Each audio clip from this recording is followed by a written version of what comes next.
সবজির বাজারে স্বস্তি ফিরেছে বেশ কিছুদিন ধরেই। একসময় উড়তে থাকা সবজির বাজার মাটিতে নেমেছে অনেক আগেই।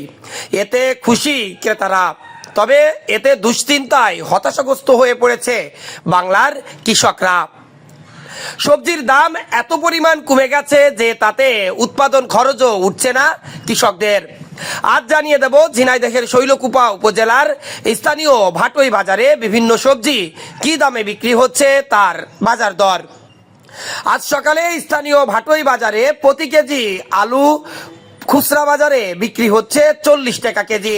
ফুলকপি বিক্রি হচ্ছে প্রতি পিস 10 থেকে 15 টাকা। বেগুন কিছুটা দাম বেড়ে প্রতি কেজি বিক্রি হচ্ছে 30 থেকে 40 টাকা। এদিকে সিম প্রতি কেজি 25 থেকে 30 টাকা দরে বিক্রি হচ্ছে। মরিচ প্রকারভেদে 60 টাকা, 70 টাকা বা 80 টাকা দরে বিক্রি হচ্ছে।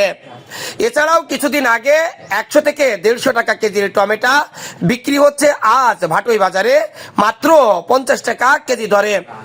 এছাড়াও লাউ প্রকারভেদে বিক্রি হচ্ছে 30 থেকে 40 টাকা।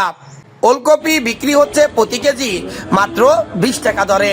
কোথায় কোথায় আবার মিলছে 10 থেকে 15 টাকা দরেও। পেঁয়াজ প্রতি কেজি বিক্রি হচ্ছে আজ 50 টাকা কেজি দরে।